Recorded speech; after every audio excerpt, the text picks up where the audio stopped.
I never imagined the worst day of my life would begin with a simple phone call. The sky outside was heavy with thick, gray clouds, and the steady rhythm of rain tapping against the window pane created a somber, almost hypnotic backdrop. The house was quiet except for the occasional distant rumble of thunder, casting long shadows through the dim light. That day felt normal at first until my son, his hands trembling slightly, handed me an old, yellowed envelope he discovered hidden away in a dusty box buried at the back of his closet. The paper was brittle to the touch, edges curled from age, and the ink faded but still legible. It wasn't addressed to me, it was for my father. As I carefully unfolded the letter, my heart started pounding violently, like it was trying to escape my chest. The familiar scent of musty paper mixed oddly with the dampness of the rainy afternoon. My eyes scanned the words, and with each sentence, the ground beneath me seemed to crumble. The letter spoke of a woman I had never heard of, a life unknown to me, and children that were not my siblings. Suddenly, the man I had adored all my life, the man I had always called Dad, was no longer the figure I'd trusted. He had another family, completely separate from ours, hidden deep in the shadows where I had never dared to look. I felt a cold, creeping chill seep into my bones, twisting my insides with a growing unease I couldn't shake. Was this some cruel mistake? A prank? My mind wildly spun every possible explanation, clinging desperately to something that would make sense. But no matter how many times I read the letter, the truth burned clearer and colder than the rain outside. My father had been living a lie, a double life concealed beneath the surface of all the years we shared. I stared at my reflection in the glass of the window, the rain blurring the image until I barely recognized the face staring back at me. It wasn't just my surprise or heartbreak, it was fear, betrayal, and an overwhelming loneliness that lodged itself deep inside. I was looking at a stranger, someone fragmented and unmoored by the weight of secrets. How could I have been so blind? Had I ever truly known him at all? The room suddenly felt smaller, the walls closing in as panic surged through me. My breath came shallow and fast, and I was desperate to reach out for answers, for comfort, for something to hold on to. I knew I had to confront him, my father. The thought of facing him made my throat dry, a knot tightening as memories clashed with the harsh reality laid bare in that letter. But I had no idea how much this discovery would shatter everything I believed about love, loyalty, and family. It wasn't just about secrets anymore. It was about the foundation of my life crumbling beneath me, piece by fragile piece. And as the rain continued to fall outside, relentless and cold, I wondered, what would I do with the truth once it finally came to light? Growing up, my father was everything to me, my hero, my safe place in a world that often felt too chaotic. He was a man full of stories, his voice calm yet captivating, always painting pictures with words that transported me far beyond the small town where we lived. His smile was gentle, his hands steady and strong, the kind of hands that could soothe any fear or wipe away any tears. I believed he raised me and my mother with an unwavering, unconditional love, the kind that builds its foundation on trust and presence. Sure, he was sometimes distant, his work consumed much of his time, and he carried an air of privacy, a quietness about parts of his life. But even then, nothing ever felt wrong. There was no hint of shadow lurking beneath the surface, no sense of anything hidden or half-lived. To me, those silences were just the folds of a man quietly trying to provide, protect, and hold our family together. My husband, Carlos, had known my father for years, and he often expressed how fortunate I was to have such a strong, kind figure in my life. My father, in Carlos's eyes, was a pillar, a steady rock against the storm's life through our way. Our family dinners were filled with warmth and laughter, traditions woven into the everyday. The smell of my mother's cooking, the clink of dishes passing across the table, the quiet hum of casual conversation, all felt like a cocoon of safety. I never once suspected that beneath those moments lay a fracture deep and dark. Dad was the person who taught me about honesty and faithfulness. He was my guide, my protector, the voice telling me that love was something sacred, something you never betrayed. The lessons he ingrained shaped my own relationships. I trusted him implicitly. So when that letter surfaced, carrying the weight of betrayal, it was as if the ground beneath me crumbled into 1,000 jagged pieces. The world I had built, everything I thought I understood about my father, pulled away beneath my feet. Did the man I had trusted all these years truly lead to completely separate lives? Two families, two sets of promises, two different realities? I wrestled with the shattering question. Did he ever love my family as much as the other one? Was any of it real?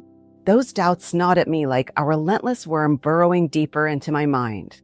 My once clear vision of my father blurred with suspicion and heartbreak. I started withdrawing, my thoughts spiraling into confusion and desperation. The comforting routines of my days began to feel hollow, and even the warmest memories were tinged with suspicion. Carlos stood by me, trying to be my anchor through this storm, but even he didn't know how to steer me through the tempest of emotions that swirled inside. His silent support was a balm, but there were no easy answers, no clear path through the darkness I was drowning in. I felt alone, despite the people around me. The man I thought I knew was now a stranger hiding behind layers of secrets. And I was left clinging to fragments of a love that might have been an illusion all along. Days slipped by like shadows stretching across a fading afternoon, and the letter haunted every corner of my mind. The rain outside had stopped, but inside the house, a cold weight settled over me, pressing down on my chest until it felt like I couldn't breathe. Every time I closed my eyes, the words from that letter replayed themselves, tumbling like broken glass through my thoughts. I couldn't escape the gnawing curiosity or the growing dread. I began to dig, quietly, almost obsessively. Late at night, when Carlos was asleep, I sifted through old photographs stacked in dusty albums, their cracked spines threatening to tear under my trembling fingers. I combed through faded messages on my father's old phone, scanning for anything out of place. Each discovery felt like a shard of the truth piercing my heart. Shadows of a life I'd unknowingly ignored started to emerge from the darkness. Receipts from places my father had never spoken of slipped out from between pages of forgotten books. Places that didn't fit into the neat puzzle I'd known. Strange phone numbers saved under unfamiliar names taunted me with their silence every time I hesitated to call. I found brief, cryptic entries in notebooks gathering dust, hinting at secret meetings and whispered promises. These clues felt like footsteps in an empty corridor where each tap echoed louder and colder than the last. One evening, the weight became unbearable. I sat on the living room floor, an old photo album open in my lap, tears slipping silently down my cheeks. The pictures blurred as the harsh truth crushed my chest with unbearable force. Carlos found me there, hunched and silent, caught in a tide of grief I couldn't hold back. I handed him the letter, my hands shaking violently, and showed him every piece of evidence I'd uncovered. His face darkened as though the air around us thickened, but he didn't say much. Instead, he took my hand in his grip steady and warm, a silent promise that we would face this nightmare together, even if no words could ease the pain. But when I tried to confront my father, everything cracked wide open. The man who'd once been my rock became a wall of silence. Each question was met with deflection, cold distance, or worse, empty eyes that refused to meet mine. His evasiveness was a slow poison, folding around me, trapping me in a void of unanswered fears. The confrontation I summoned up courage for ended in a suffocating silence that screamed louder than any confession. It was like pleading with a ghost, a hollow shell hiding behind the mask of the father I once knew. Betrayal surged through me, sharp and brutal. Anger bubbled beneath the surface, twisting my insides like a storm I couldn't escape. And beneath it all, an aching loss so deep, it threatened to swallow me whole. Who was this man hiding behind the familiar face I'd trusted for so long? My heart ached, desperate for closure, for any sliver of honesty. But all that met me was the echoing silence, a void where truth should have lived. And I was left wondering, trembling with fear and confusion, how could I possibly move forward when the questions still clawed at me without answers?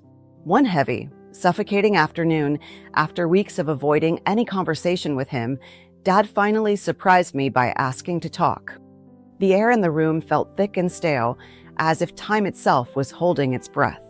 My chest tightened with a mix of dread and reluctant hope as I sat across from the man whose eyes no longer held the warmth I once trusted. They were tired, burdened, and haunted by things left unsaid.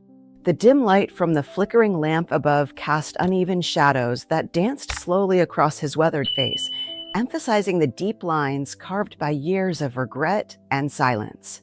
"I owe you the truth, Zilda," he said quietly, his voice cracking under the weight of his confession.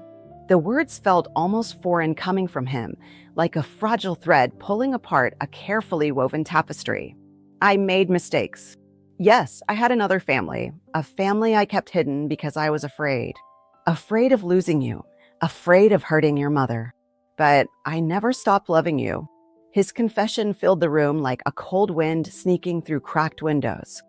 It was a cruel echo in my mind, as if love could somehow be split, fractured into pieces that still formed a whole. But love isn't meant to be divided, it's meant to burn fiercely. But now I saw it here, tangled in fear and deceit. He went on, his voice heavier with each word, speaking of years caught in a web of pain and lies, of secrets born from fear rather than malice. His admission told of a life split into shadows, decisions made in desperation, moments he wished he could undo but never could. Listening to him was like reaching into my own flesh, pulling open a scar I didn't realize had festered beneath the surface, painful and raw, yet somehow necessary for healing. I stared at him, not a perfect father, but a fragile man ensnared in his own mistakes. Like any of us, he carried burdens heavier than words could hold. The man I admired wasn't a hero without flaw, he was human, vulnerable and real. That day, the image I had clung to cracked like shattered glass, splintering into countless fragments on the floor. But beneath those fractures, I glimpsed something unexpected, a fragile humanity, a man deeply remorseful, seeking a way to make peace with the past he couldn't rewrite. Could I forgive him? That question tormented me as I sat in the silence that followed his words. Could I find it within myself to love the man behind the dark shadows and broken promises? To accept both the mistakes and the love tangled together? The walls around me felt both confining and strangely open, as if this moment had shattered barriers I didn't know existed. Forgiveness was not a gift easily given, but maybe it was the only way forward for him, for me. In that fragile room, filled with the ghosts of unspoken truths, I realized that love, like trust, is fragile but perhaps capable of growing anew, even from the coldest, darkest soil. Months have quietly passed since that conversation, days blending into nights, seasons shifting outside the window, and the world continuing indifferent to the storm that had become my life. The sharp, searing pain from the revelation hasn't vanished. It lingers like a dull ache, a constant reminder lodged deep within my heart. But somewhere beneath that ache, my perspective on Dad began to shift, slowly and unevenly, like shadows retreating at dusk. I don't let his mistakes define me anymore, not entirely. I refuse to carry the burden of his hidden life as a scar that brands my worth. At the same time, I acknowledge the complicated love we share, the tangled roots of loyalty, disappointment, love, and pain all intertwined in a way that no simple judgment can unravel. Those conflicting emotions swell like tides beneath calm waters, unpredictable yet undeniable. In the quiet moments when I sit alone with fading memories, I realize that sometimes the hardest truths test the strongest bonds. They break open the surfaces we cling to and force us to confront the raw, unfiltered realities beneath.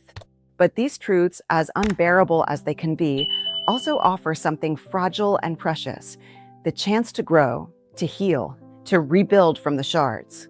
When I think about my father now, I no longer see merely the man who hid secrets behind a veneer of normalcy. Instead, I see a human being flawed, vulnerable, and imperfect, much like myself. A man striving, perhaps faltering, to seek forgiveness in a world too harsh to grant it easily. It is not the hero of my childhood memories, nor the villain I once imagined, but a man caught somewhere between regret and hope. Maybe this is what family truly means, not the absence of darkness, but the courage to face it together. Slowly, awkwardly, one fragile step at a time. It's the acceptance that love doesn't demand perfection, and that sometimes survival depends on embracing the very cracks where light can seep in. I'm still on that journey, winding and uncertain, but no longer alone. Carlos walks beside me, his silent understanding a balm to my restless heart. And somewhere deep inside, I carry the quiet hope that with time, even the most broken pieces can mend. So here I am holding on to that hope, learning to listen not just to the silence of unanswered questions, but to the whispered possibility of forgiveness and peace. The road ahead is long, shadowed, and often frightening, but it is mine to walk. And now I walk it with a fragile kind of strength I didn't know I had.